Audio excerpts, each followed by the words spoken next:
Fala galera, retomando aqui então o segundo episódio com a Liana Montemor. A gente estava batendo um papo, é a nossa continuação. Já reforcei, quem quiser ver o episódio na íntegra vai estar lá no nosso podcast, sem ter essa interrupção dos 2 episódios. Li, obrigado de novo aí, vamos retomar o bate-papo. A gente estava falando lá no episódio anterior sobre a questão dos protocolos, enfim, e eu fiz um gancho para o mapeamento térmico, né? Por que eu entrei nesse ponto? Muitas pessoas estão entrando em contato comigo tendo dúvida até o que é mapeamento, o que é qualificação, o que é monitoramento, né? Então, vamos tentar deixar claro para a galera aqui de uma vez por todas o que é mapeamento, o que é qualificação, eles precisam ser feitos em etapas distintas ou não, e qual o período total que a pessoa que começar a querer implementar o mapeamento e a qualificação vai levar no seu sistema aí para estar completo. Legal.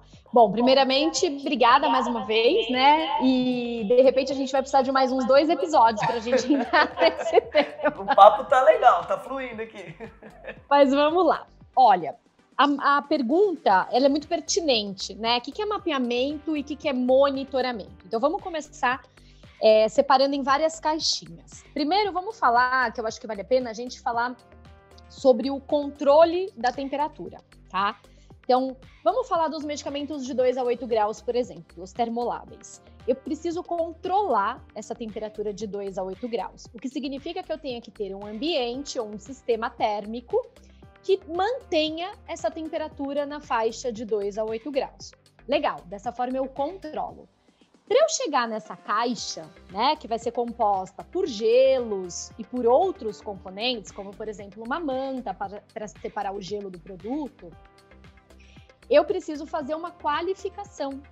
O que significa isso? Eu vou pegar uma caixa, eu vou expor ela a desafios, né? Então eu tenho a qualificação de desenho, a qualificação de operação e a qualificação de desempenho, que a gente não vai entrar nesse mérito definitivamente, senão nem 10 episódios vai dar pra gente terminar. E aí a gente qualifica essa embalagem. Qualificar significa dizer: olha, a minha embalagem, para manter o controle de 2 a 8 graus, com esta configuração escolhida, esta determinada caixa, com esse gelo, com tantas pedras de gelo, esta caixa está apta a controlar essa temperatura de 2 a 8 graus. E aí eu qualifico. Um processo de qualificação, em média, de sistemas passivos, que são aqueles, né, formados por caixa e gelo, por exemplo, ele leva em média aí 1 ano, 1 ano e meio, porque a gente tem que desafiar dentro da câmara, que é a qualificação de operação, e depois no campo, que é a qualificação de desempenho, que a gente vai fazer o verão e o inverno. Então a gente tem um tempo, né, para que tudo isso ocorra, e vamos colocar uma média de 1 ano, 1 ano e meio. Ok, qualifiquei a minha caixa. Eu sei que essa caixa mantém a temperatura de 2 a 8 graus, agora eu vou monitorar. Monitorar significa a gente colocar um data logger, né, que é uma espécie, eu adorei quando a jornalista falou isso para mim, é uma espécie de testemunha eletrônica. Eu falei, exatamente isso. É uma espécie de testemunha eletrônica, né, um equipamento que vai medir essa temperatura e vai registrar essa temperatura. E aí eu vou ter gráficos e tabelas com esses dados, e eu vou saber a temperatura que está ali dentro daquela caixa. Pode ser um data logger e pode ser outros tipos de sistemas que também existem, tá? Então, monitorar, vamos dar um exemplo assim bem simples, que me ajudou muito no entendimento lá atrás. Eu estou aqui dentro de uma sala, eu vou controlar essa temperatura, eu ligo o ar-condicionado e vou lá no set point, né, no controle remoto do ar-condicionado e coloco lá 23 graus. Beleza, eu estou controlando essa temperatura que está aqui. Para eu monitorar, eu vou pegar um data logger e vou colocar aqui na parede para ver se os 23 graus que o meu ar-condicionado está dizendo efetivamente está acontecendo. Então, esse é o monitoramento. Para o 2 a 8, né, que ele está no artigo 84, valendo a partir de hoje. Então, as empresas devem revisitar os seus processos de qualificação, né, e começar a determinar o local, né? Começar não, já está atrasado, né, pessoal? Mas precisa determinar o local para esse monitoramento acontecer.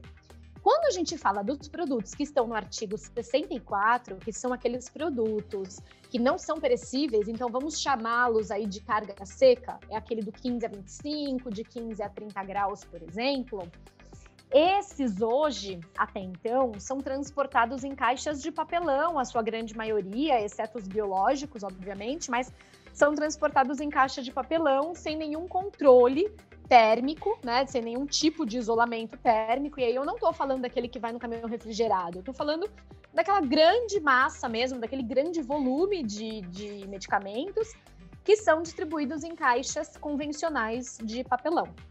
Mapear, nesse caso, significa, lá no artigo 89 da RDC 430, ele diz que as empresas são obrigadas, e a partir de hoje está valendo também, a mapear a sua cadeia de distribuição para entender o que acontece nela, né? Então, existem uma série de requisitos técnicos, existe um racional para essa determinação, quais rotas a gente vai mapear, quais produtos, enfim, mas significa entender o que acontece nas suas rotas, nos seus nós logísticos e em todos os pontos da cadeia de distribuição.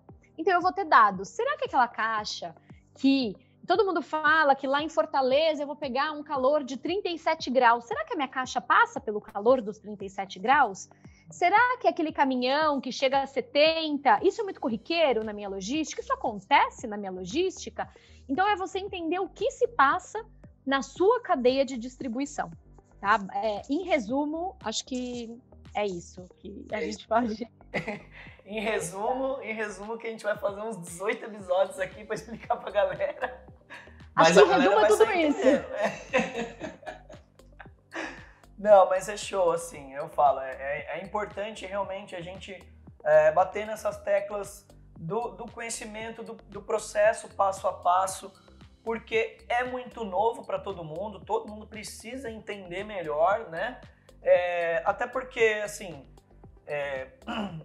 a galera vai ter que começar a entender que para você fazer todo esse processo, existe uma verificação continuada. Não é simplesmente vou mapear, acabou, vou qualificar, acabou, vou monitorar uma vez, acabou. Não, ele é contínuo. E isso a gente garante principalmente aquele status que a gente fala tanto de validado ou qualificado, né, do nosso sistema. E aí uma outra pergunta que eu queria trazer para você. Desde 2015 não se fala mais em validação de transporte, com a primeira versão do guia, né, de produtos biológicos. Então passou a ser qualificação de transporte. Beleza, a gente entende esse ponto, que mudou esse termo, né, mudou o sistema. Agora, qual seria essa diferenciação para quem está em casa entender melhor? Então, principalmente, trazer qual a diferença entre qualificação e validação, né? E, em segundo momento, por que não se fala mais em validação de transporte em si, e sim qualificação de transporte? Você está fazendo perguntas muito boas, hein, seu Lucas? Vamos lá. Essa aí estava na sua aula. Essa tá valendo o quê? Essa estava na sua aula, na primeira aula lá. A gente chamava validação de forma errada, né? Para um processo que não é validável. Então, não é que o termo mudou, né? Nós nos adequamos ao termo correto, na verdade é isso. O primeiro vídeo, ai que mentira, o primeiro curso que eu fiz de validação de transportes, e era assim o nome do curso, foi com o meu grande amigo Marco Duboc, né? Depois eu vou até mandar para ele esse vídeo, porque eu sempre falo desse primeiro curso. E o curso chamava Validação de Transporte. No final ele falava, olha, gente, só vou falar uma coisa. O curso chamava Validação de Transporte, mas a gente não valida, né? E é bem isso, E uma vez eu estava assistindo uma palestra do mestre aí, do rei do cold chain, que é assim que eu chamo ele, do professor Rafik Bichara, e ele mostrou uma tabela que explica de uma forma muito gentil, né, e fácil qual a diferença entre qualificação e validação. A Anvisa também faz essa diferenciação, os documentos do PDA, enfim, a gente consegue encontrar, mas basicamente são as variáveis que são intrínsecas, né? Então, o transporte, Eu não consigo um alto grau de repetibilidade dos resultados, porque eu tenho uma série de variáveis durante esse processo que não me permitem ter resultados com alto grau de confiabilidade. Então, quando uma caixa viaja, eu tenho um fator aí que eu não consigo mudar, né? Eu não consigo controlar, que é a temperatura externa. Eu controlo a temperatura até da cabine, né, de um avião, até do compartimento de carga de um avião, mas eu não controlo a temperatura que está lá fora. Então, eu não controlo a temperatura na qual essa caixa está passando. E essa é uma grande variável, entre outras, da cadeia de distribuição, mas é por isso que eu não valido, porque eu não tenho essa certeza, essa confiabilidade do processo. Então, é lógico que a gente faz uma série de testes para prever os piores casos que podem ser encontrados na cadeia de distribuição, mas a grande chave são as variáveis e o grau de confiabilidade que a gente tem. Então, eu consigo validar processos, né, que eu tenho em casa, né? Então, assim, dentro da minha empresa, dentro da minha indústria, eu consigo fazer a validação da limpeza, onde as variáveis do processo eu consigo até controlá-las, né? Mas o transporte a gente não consegue. Então, ainda bem que a gente teve essa adequação de termo para qualificação efetivamente.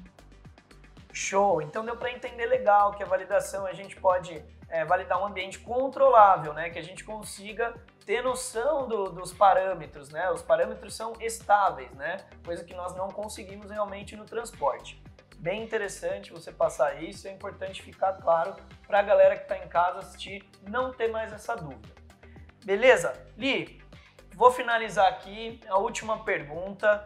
O papo tá muito bom que a gente nem viu, foi indo uma atrás da outra aqui. Tinha até mais perguntas, mas para a gente não estender muito, eu vou passar aqui já para a última, para a galera de casa saber. Quem quiser se especializar aí na cadeia do frio, que né, eu posso chamar de a nova commodity mundial, até por conta da Covid, né, das vacinas, tudo.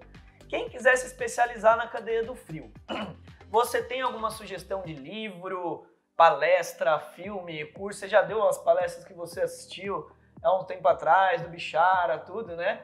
Mas tem algumas também que você indica hoje em dia, algum documentário, não sei. Que você pode trazer aqui para a galera de casa? Hoje em dia tá bem mais fácil, né, gente? Porque tem uma louca aí da cadeia do frio que faz vídeo, faz palestra, coloca conteúdo na rede social, né? Então, hoje em dia tá muito mais fácil realmente. Olha, Lucas, de verdade, são poucos os artigos que a gente tem escritos, né, sobre a área, mas se a gente pesquisar, existem. Eu recomendo sempre a leitura do guia da Anvisa para qualificação de embalagens de transporte, né, soluções passivas. O guia foi muito bem escrito, ele é pautado nas recomendações da ASTM e também, né, do PDA. Então, ele está muito compliance com as normas e os guias internacionais. Eu recomendo que vocês leiam a ISTA, mas definitivamente não para copiar o perfil da ISTA. Marca aí para a gente fazer um talk show sobre qualificação de operação e perfil térmico. Não para copiar o perfil da ISTA, mas para vocês verem quais são os requisitos que estão ali. Os documentos, como você citou, da própria WHO, né? Tem o suplemento 14 para mapeamento térmico das rotas. Existem muitos artigos, eu acho muito interessante vocês lerem os artigos do professor Rafik Bichara, né? O Rafik, ele trabalhou por muitos anos no Lilly, hoje ele é do PDA e é uma sumidade no assunto. Então, eu realmente tenho muito respeito e muito orgulho até da proximidade que nós temos, né, da nossa amizade. E assim, a gente tem um curso na Racine, né, que esse ano nós lançamos, onde o Lucas é nosso aluno. E o Cleiton me convidou para fazer a coordenação técnica, né, a curadoria técnica desse curso. Então, é um curso de 92 horas, é um curso focado em cadeia do frio e a gente teve todo o cuidado de montar uma grade, selecionar os professores, né, não para ficar ouvindo apenas a Liana falar, mas eu selecionei professores do mercado que têm conhecimento, que conseguem agregar. Então, eu fui atrás de uma pessoa que eu tenho muita admiração para falar dos assuntos regulatórios, uma pessoa que é boa para falar de qualificação de embalagem, alguém que pudesse trazer o ponto de vista da indústria farmacêutica Então, deem uma olhadinha lá. E não poderia deixar de dizer, né, para vocês seguirem as nossas redes sociais aí, tanto do Grupo Polar, quanto tanto no LinkedIn, quanto no Instagram, que a gente está sempre postando. Eu também tenho a minha, né, que é @lianamontemor_coldchain. E eu faço questão sempre de ajudar as pessoas, de trazer informação, porque eu sofri muito para encontrá-las, né, e hoje faz diferença a gente ter alguém que consiga nos alertar, principalmente essas tendências regulatórias, a esse novo momento que a gente está vivendo. Acho que é isso. Boa. Uma aula, hein? Uma aula hoje. Li, muito obrigado mesmo. Eu vou deixar a descrição das redes sociais da Liana, do Grupo Polar, tudo. Quem quiser acessar, vai ficar na descrição do vídeo aqui, tudo. Quem quiser mais informações, fala comigo. Ou acesse o link, fala com ela direto. E é isso. Queria agradecer de coração, aceitar mais um convite aí.